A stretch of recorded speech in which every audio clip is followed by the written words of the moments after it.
My child, stop. Not in a moment. Not after this one last scroll. Right now. Because what I am about to say to you in the next few minutes was not placed in front of you by accident, and it cannot wait.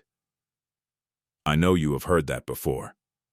I know how many things in your day demand your attention and call themselves urgent, and turn out to be neither. But this is different, and something in you already knows it is different. That quiet shift in your chest the moment these words appeared. That inexplicable sense that you should stay. That is not curiosity, that is recognition. Your spirit recognizes my voice before your mind has finished deciding whether to listen, and your spirit is telling you right now, stay. This one matters. I arranged this moment. Not the algorithm. Not chance, not the random drift of your thumb across a screen. Me, I reached into the middle of your ordinary day, with its ordinary noise and its ordinary weight, and I placed this directly in front of you, because I have something urgent to say, and I have been waiting for you to be still enough to hear it. You have been asking me for a sign. You have whispered it in the dark when you thought the words were too small to reach anywhere. God, are you still there? God, do you still see me? God, show me you have not forgotten. And I want you to hear my answer right now, delivered not in thunder or lightning or dramatic intervention, but in words finding you exactly where you are at exactly the right moment. This is your sign. These words are my answer. Do not scroll past your own miracle. I need 2 minutes of your heart. Just 2. Not your whole day. Not your whole strength. Just this, your attention. Your willingness to stay still long enough for truth to reach the places in you that have been waiting for it. Because what I am about to pour into those 2 minutes will do more for your life than 2 years of striving on your own. I have seen what striving on your own has cost you. I have watched you carry things that were never meant for one person to carry. I have watched you hold everything together on the outside while something essential was quietly unraveling on the inside. And I could not stay silent any longer. I had to reach you. So here I am. And I need you to stay, my beloved child. Let me speak now to what you have actually been carrying. Not the surface things, not the version of your life you describe when someone asks how you are doing and you say fine and they accept that answer and you both move on. I mean the real weight, the one underneath all of it, the one that is still there when the conversation ends and the room goes quiet and it is just you and the truth of what you feel. That weight. I want to speak to that. I know about the nights. The ones where your body is exhausted but sleep will not come because your mind will not stop. Where you lie in the dark running through everything that is unresolved, everything that is uncertain, everything that could go wrong, everything that already did. The nights where you have stared at the ceiling and asked me questions you were not sure I was listening to. Why is this taking so long? Why does it feel like nothing is changing? Why does it seem like everyone else is moving forward while I am standing in the same place? I heard every one of those questions. Every single one. And I was never far away when you asked them. I was right there in the dark with you. Closer than your own breath. Present in the silence you mistook for absence. I know about the smile. The one you have perfected over time. The one that arrives automatically when someone looks at you so they will not ask the questions you do not have the energy to answer. You have become so skilled at it that most people never look past it. They see the smile and they move on, and you let them, because the alternative, actually letting someone see the real weight, feels too risky.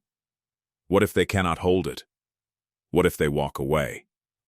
What if seeing the real you is exactly the thing that makes you lose the people you cannot afford to lose? So the smile stays, and the weight stays underneath it, and the gap between who you appear to be and who you actually are keeps quietly growing. I see both. I have always seen both. And I want you to know that the real you, the one behind the smile, the one carrying the weight, the one asking the questions in the dark, that is the one I am here for right now. Not the performance version. The real one. Because the real one is the one I love. The real one is the one I died for. The real one is the one whose name I have written on the palm of my hand, and who I think about with a love so vast, and so specific, and so unshakable, that nothing you have done or failed to do, or hidden or revealed, could ever alter it by even a fraction. Let me speak to the shame now, because I know it is there. I know about the things you replay, the decisions that went wrong, the moments you wish you could undo, the versions of yourself you are embarrassed by the one who said the thing, did the thing, believed the thing, trusted the person, made the choice that cost you more than you expected. You have been carrying those like evidence against yourself, running them through your mind at the worst moments, using them to confirm the lie that whispers you are too flawed for the good things, too broken for the beautiful things, too far gone for the impossible things. That lie is not from me. I want to be absolutely clear about that. I have never once looked at your failures and loved you less. I have never reviewed your mistakes and decided to withdraw. My love is not that fragile. My grace is not that small. At the cross I looked at everything, and I said yes. You are worth it. All of it. Everything it costs. You are worth it. You have wondered if your prayers are reaching me. You have sent them up like letters you were not sure had a valid address, whispered in desperation, breathed in exhaustion, cried in moments when words would not fully form, but the need was so overwhelming that you sent the feeling up instead and hoped it was enough. I want to tell you something about every one of those prayers. They reached me. Every single one. The quiet ones and the desperate ones. The faith-filled ones and the doubt-soaked ones. The ones you prayed while believing and the ones you prayed while barely believing at all. I am not a God who only receives polished prayer. I receive the real ones, the raw ones, the broken ones. I receive whatever you bring me because I receive you, and you are always welcome in my presence exactly as you are. The silence that followed those prayers was not rejection. I need you to hear that and really receive it. Silence is not the same as absence. Delay is not the same as denial. When the heavens seemed quiet after your prayers, I was not gone. I was working. Working at a level deeper than your eyes could observe. Arranging things that required precise timing. Removing things that would have damaged you. Building things that needed to be right before they could be given. Think about what happens underground before anything breaks through the surface. The most critical work is invisible. The most important preparation is hidden. The strongest roots grow in darkness where no one can see them. That is what was happening in your seasons of silence. I was building underground. And the depth of what I was building is proportional to what I am about to release. Because something is coming for your life. Not eventually. Not in some distant theoretical future. Now, in this season. The things that have been locked are beginning to unlock. The things that have been held back are beginning to move. The preparation that was happening underground is about to break through the surface and become visible. And when it does, when you begin to see with your own eyes the things I have been arranging while you waited and questioned and held on by threads, you will understand. Every silent prayer, every difficult season, every moment that felt like nothing was happening. You will look back and see my hand on every page of it.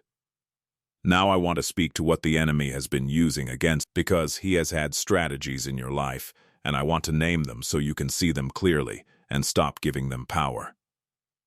The first is the lie of unworthiness. The voice that says you do not qualify for the breakthrough. That other people receive miracles but not you. That the promises apply to everyone else and there is some unnamed reason why your situation is the exception.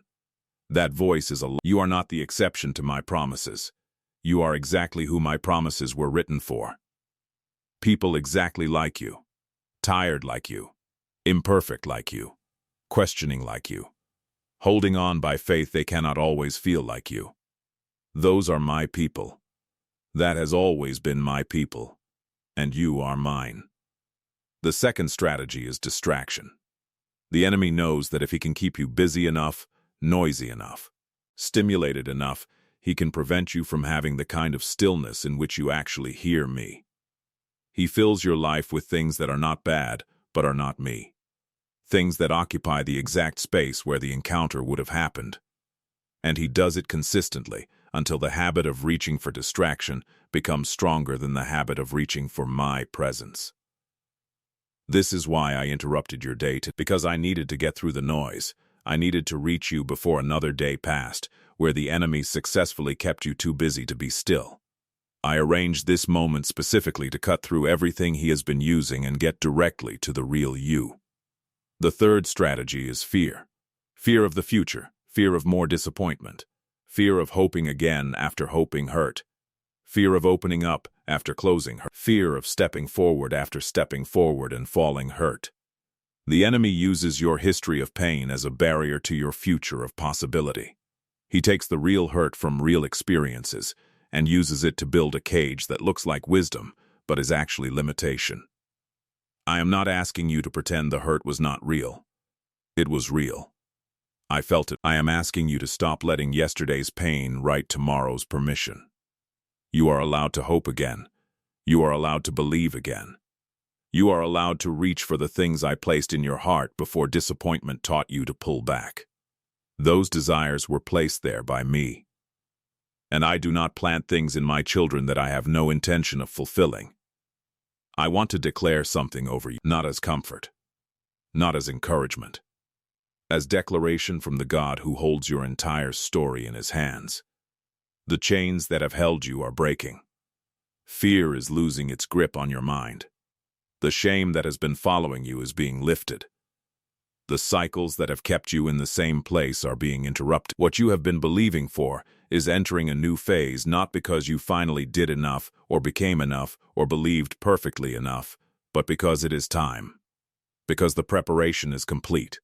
Because the foundation is deep enough to hold what I am building. Because I said so. And when I declare something, it does not return to me empty.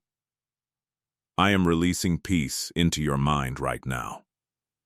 The anxious, the 3 a.m. spirals. The constant background hum of worry that you have almost forgotten is not normal. I am speaking peace into all of it. Not the peace that comes from circumstances improving. The peace that exists in the middle of unchanged circumstances because it does not depend on circumstances. My peace. The kind that surpasses understanding. The kind that guards your mind from the inside. That peace is yours right now. I am releasing provision. Where there has been lack. Where closed doors have been the story. Where you have looked at what you have and wondered how it could possibly be enough, I am the God who multiplied 5 loaves and 2 fish to feed thousands with food remaining. That same multiplication is available to your situation. I am opening streams you have not seen. I am releasing favor in places you have not yet walked into. I am bringing opportunities through doors you did not knock on because I am opening doors you did not know existed. I am releasing healing. Into your body where sickness has been trying to establish permanence, I speak restoration. Into your emotions where grief and loss have carved shapes that have not yet been filled, I pour my love into every empty place. Into your relationships where distance and pain have lived, I am moving with a precision only I possess, bringing the right people and clearing out what has run its course. And I am releasing clarity. The fog that has made every decision feel impossible. The confusion the enemy planted to keep you paralyzed at the exact threshold of your breakthrough. That fog is lifting. You are going to begin to see clearly. Clearly enough to recognize my voice. Clearly enough to take the steps you have been afraid to take. Clearly enough to walk through the open doors without waiting for a guarantee that you will not fall. You will not fall. My hand is with you. My precious child, do not walk away from this moment unchanged. Something real happened here. Between my words and your spirit, something moved. Something was deposited that was not there before you arrived. Something was broken off that has been attached to you too long. Something was declared over your life that is now active in the unseen realm and working its way toward your visible world. Guard it. Take it with you. When the enemy tries tomorrow to convince you that nothing shifted, come back to this. It shifted. I was here. You were here. And I do not show up without leaving something behind. You are not who the hardest season tried to make you believe you were. You are not what the shame says. You are not what the disappointment concluded. You are not what the silence seemed to confirm. You are mine, chosen before the world began. Loved without condition, seen completely, held permanently, and standing on the edge of a season that is going to make every difficult chapter behind you suddenly make profound and beautiful sense. If this message found the real you today, the hidden you, the tired you, the one that has been quietly desperate for something true to reach them, type Amen right now. Not as a ritual, as a declaration, as the moment you stopped running and started receiving. Then share this with one person who needs to hear that they are not forgotten, that the silence was not abandonment, that the chains are breaking, that what was declared over them today is real. Be the reason someone else encounters this moment. You are loved beyond measure. You are chosen without condition. Now walk like both of those things are permanently and irrevocably true.